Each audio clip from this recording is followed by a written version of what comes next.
जय हिंद एवरीवन। आखिरी पेपर हिंदी, बहुत लोड नहीं लेना है, आराम से प्रिपरेशन करनी है। पेपर का सिलेबस बहुत छोटा आने वाला है। पेपर के फॉर्मेट में केवल दो चीज़ें आने वाली हैं। किताबें केवल दो पढ़नी है, नंबर ढेर सारे लेकर आने हैं। 40 में 40 ला पाना थोड़ा मुश्किल होता है, लेकिन 39 ला पाना कठिन भी नहीं होता है। तो वीडियो को यार ध्यान से देखना। वीडियो की रीच थोड़ी ज़्यादा कम होगी, मतलब कि वीडियोस बहुत ज़्यादा बच्चों तक तो नहीं पहुंच पाती है, तो मदद किया करिए, लोगों तक पहुंचाया करिए। जो मैं बातें करता हूँ बड़ी फैक्ट की बातें करता हूँ। शायद अगर आपने मेरी सोशल की वीडियो देखी होगी तो जो मैंने बात कही थी आपसे कि अगर तुम प्रॉपर एनसीईआरटी कर रहे होगे तो पेपर का फॉर्मेट किसी भी प्रकार से हो, पेपर में कुछ भी चीजें हो, अगर तुमने एनसीईआरटी की लाइन बाय लाइन पढ़ी ना, तुम्हें लिखने से कोई नहीं रोक सकता। तुम केवल कहानी पढ़ के गए होगे सोशल के पेपर में, तुम बड़ी दिक्कत में आए होगे, क्योंकि कहानियां पढ़ने से ना केवल कहानी ही लिख पाओगे, एनसीईआरटी पढ़ने से तुम पॉइंट वाइज चीजों को लिख पाओगे। तो वही चीजें यहाँ पर भी इंपॉर्टेंट होने वाली है। तो वीडियो को पूरा देखना, चीजों को समझना। 3 दिन का गैप है, प्रॉपर तरीके से पढ़ोगे हर चीज हो सकता है। सबसे पहले यार समझ लेते हैं कि यार जिस जंग के लिए आप जा रहे हो उस जंग में आपको लड़ना किससे है, मतलब पेपर का फॉर्मेट समझ लो। पेपर का फॉर्मेट आपको एक बार मैं पेपर से ही दिखा देता हूं, सीबीएसई के सैंपल पेपर से, थोड़ा ध्यान से देखना। इस पेपर में 2 खंड आपको मिल रहे होंगे, खंड क और खंड ख। ठीक है, हिंदी ए की बात करूं चाहे हिंदी बाकी बी की बात करूं, मतलब वही दोनों ही चीजें सेम होने वाली है। पेपर का फॉर्मेट तो सेम होने वाला है। सबसे पहली चीज, सभी प्रश्न आपको करने हैं, स्वच्छता का विशेष ध्यान देना है। तो आखिरी दिन आपको बताऊंगा कि पेपर में कौन कौन सी गलतियां नहीं करनी, हिंदी थोड़ा परेशान करना है, करता है। खंड क में आपके कुल 3 प्रश्न है और खंड ख में कुल 4 प्रश्न है। बीच बीच में कहीं पे ऑप्शंस आपको दिए गए। ध्यान ये रखिएगा, इस बार पेपर में there is no reading section, अपठित गद्यांश वाला सेक्शन नहीं है। तो that is very good for you, आपके लिए बहुत अच्छी बात है कि आपको वो रीडिंग वाला सेक्शन जहां पे आपको चीजें पढ़कर निकालनी होती थी वो नहीं है। आपको 2 चीजें करनी है। पहली चीज, पाठ्य पुस्तक से एक पेपर आएगा, आपको 3 क्वेश्चन इससे आएंगे। पहला क्वेश्चन आपको क्षितिज से मिल रहा होगा, क्षितिज के गद्यखंड से मिल रहा होगा। दूसरा क्वेश्चन आपको कविता वाले से मतलब काव्य खंड से मिल रहा होगा क्षितिज के। और तीसरा क्वेश्चन आपको कहां से मिल रहा होगा भाई साहब, तीसरा क्वेश्चन आपको कृतिका की बुक से मिल रहा होगा, कृतिका भाग 2 से। अब आपका खंड ख वही लेखन खंड होने वाला है। 4 चीजें आने वाली हैं। पहली चीज, आपको अनुच्छेद लेखन आने वाला है, जिसमें आपको एक टॉपिक पर 3 ऑप्शन दिए रहेंगे। 3 ऑप्शन में से कोई एक करना होगा, 5 नंबर का, 150 शब्द में आपको ये लिखने हैं। दूसरा क्वेश्चन, आपको अपने रिलेटेड लोगों को क्या करना पड़ेगा, या फॉर्मल या इनफॉर्मल दोनों ही कोई ना कोई एक लेटर लिखने को आएगा, 5 नंबर का, ये भी ध्यान रखिएगा। तीसरा क्वेश्चन, तीसरे क्वेश्चन में आपको 2 क्वेश्चन रहेंगे 2.5 नंबर का, तो ध्यान रखिएगा ये क्वेश्चन आपके आने वाले हैं विज्ञापन वाले। ठीक है, तो अब ये जो लेखन है वो थोड़ा लंबा हो सकता है, तो अभी बताऊंगा कि पेपर जब आएगा तो बताऊंगा कि पेपर में कौन सा भाग तुम्हें पहले करना है। आखिरी टॉपिक तुमसे ये पूछा जाएगा कि भाई संदेश लिखना। ठीक है, ये जो मैसेज हम लोग लिखते हैं, संदेश लिखने का भी चीज पूछा जाएगा। अब थोड़ी सी चीजों को समझ लेते हैं यहां से। हिंदी में 2 चीजें तुम्हें पढ़नी है यार। एक तो लेखन, ये आपका सेकेंड पार्ट में रहेगा, ठीक है, खंड ख में रहेगा। और आपका पाठ्य पुस्तक ये आपका खंड क में रहेगा।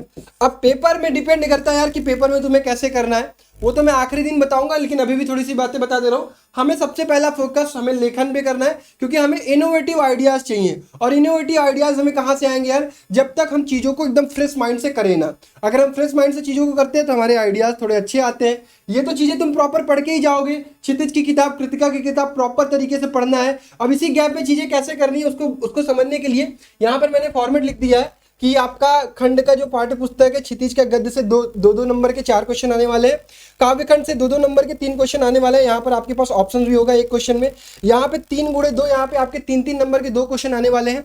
अनुच्छेद में आपका 1 अनुच्छेद आने वाला है, पत्र 1 आने वाला है, विज्ञापन आपके 2 लिखने हैं, एक तो 2.5 नंबर के और दूसरा 2.5 नंबर का। ठीक है, तो ये 2, और संदेश आपको 2 लिखने हैं, एक तो 2.5 नंबर का और एक तो 2.5 नंबर का। ये 4 चीजें हैं। अब तुम्हारे पास अगर दिन की बात करूं तो तुम्हारे पास एक तो आज 15 तारीख है, दूसरा कल 16 तारीख है। इन 2 दिन में बहुत अच्छे तरीके से अपने किताब के सारे चैप्टर्स फिनिश करो। चैप्टर्स आपके कौन कौन से मैं आपको दिखा दे रहा हूँ। काव्य खंड में आपको 2 चैप्टर पढ़ने, उत्साह अट नहीं रही है, सूर्यकांत त्रिपाठी निराला की। ऋतुराज की कन्यादान आपको पढ़नी है, 2 चैप्टर काव्य खंड के। काव्य खंड को केवल पढ़ना नहीं है मेरे दोस्त, काव्य खंड की मीनिंग समझना सबसे ज्यादा इंपॉर्टेंट है, उसकी भाषा को समझना सबसे ज्यादा इंपॉर्टेंट है, क्योंकि काव्य खंड छोटे छोटे पैराग्राफ में बहुत बड़ी बड़ी बातें कह दी जाती है। कृपया करके उनके मीनिंग को बहुत अच्छे तरीके से समझिएगा। गद्यखंड कहानी को कहानी की तरह पढ़िएगा, अगर चीजें समझ में आ जाएंगी तो बहुत मजा आएगा, किसी भी क्वेश्चन में कोई दिक्कत नहीं आएगी। यशपाल की लखनवी अंदाज पढ़नी है और सर्वेश्वर दयाल सक्सेना की आपको मानवी करुणा की दिव्य चमक आपको पढ़नी है। 2 चैप्टर इसमें पढ़ने हैं, 2 चैप्टर इसमें पढ़ने हैं। आज के दिन पूरा का पूरा फिनिश हो जाना चाहिए। कल दोपहर तक ये तीनों की तीनों किताबें तुम्हारी, तीनों की तीनों चैप्टर फिनिश होने चाहिए। कृतिका के भाग 2 के, एक तो शिव पूजन सहायक के माता का आंचल, कमलेश्वर की जाज पंचन की नाम, मधु कांकरिया की साना सना हाथ जोड़ी। ध्यान ये रखिएगा, जो भी चैप्टर पढ़ रहे हो उसका थीम जरूर समझिएगा, समरी जरूर समझिएगा, उस चैप्टर से आउटपुट क्या निकल रहा है उसकी भाषा को जरूर समझिएगा। ठीक है, वो कहते हैं ना कि यार finally that what was conclusion, तो कंक्लूजन निष्कर्ष आप जरूर हर चैप्टर से निकालिएगा, क्योंकि अगर आपको चैप्टर से निष्कर्ष पता रहेगा तो मतलब पूरा का पूरा चैप्टर आपको समरी पता है। ठीक, तो ये काम कर लीजिएगा कल दोपहर तक। बाकी ये जो 4 आपके क्वेश्चन आने वाले हैं इनको कल दोपहर से फॉर्मेट समझना शुरू कर लीजिएगा। यूट्यूब से आपके स्कूल में पढ़ाया गया होगा, जहां भी चीजें आपने पढ़ी होंगी एक स्टैंडर्ड फॉर्मेट उठाइएगा, उस फॉर्मेट पर चीजों को समझिएगा।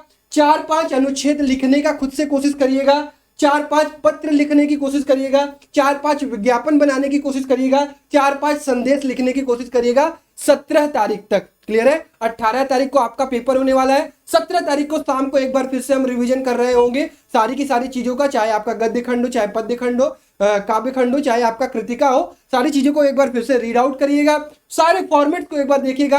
मैं फिर से कह रहा हूं कि आपको इसको लिखने की प्रैक्टिस घर पर करके जाना है, अदरवाइज एग्जाम में हम चीजों को बहुत बढ़िया तरीके से नहीं लिख पाते हैं। हिंदी प्रेजेंटेशन पर आपको बहुत नंबर दिलाने वाला है, तो ध्यान रखिएगा, जितनी प्रैक्टिस करेंगे और जितना अच्छा लिखेंगे उतना ही अच्छा आपका नंबर आएगा। तो मैं उम्मीद करता हूं कि आपको चीजें समझ में आई होंगी।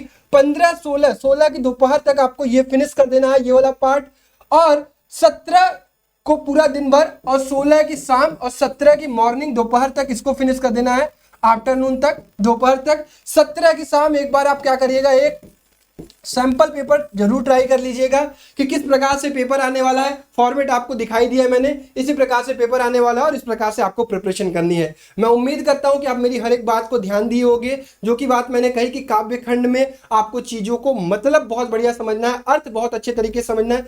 पेपर प्रेजेंटेशन के वीडियो में आखिरी दिन आपको बता दूंगा कि लास्ट मिनट आपको कैसे कैसे चीजें करनी है। ये वीडियो थोड़ी सी गर्मी में बनाई जा रही है, एसी चल नहीं रहा है, ना तो पंखा चल रहा है, लाइट नहीं है, तो बस पेपर की प्रिपरेशन करो। आखिरी पेपर होने वाला है, पेपर फोड़ लो एकदम बढ़िया तरीके से, अच्छा करना है यार। फिर उसके बाद अपनी 11th की जर्नी स्टार्ट करनी है प्रॉपर तरीके से, थोड़ा रिलैक्स करना, थोड़ा बहुत सब वाटर पार्क जा रहे होंगे तो तुम्हें भी वाटर पार्क जाने का मन कर रहा होगा, जाने नहीं दिया जा रहा होगा, लेकिन चिंता मत करो, एक पेपर के बाद तुम्हें घर वाले भी जाने देंगे, क्योंकि पेपर तुम्हारा अच्छा हो रहा होगा। ठीक, चल तो बस बढ़िया तरीके से अपने 2-3 दिन के गैप का यूज करो और अच्छे तरीके से अपनी प्रिपरेशन करो। चल तब तक अपना ख्याल रखो, bye bye everyone, love you all and जय हिंद।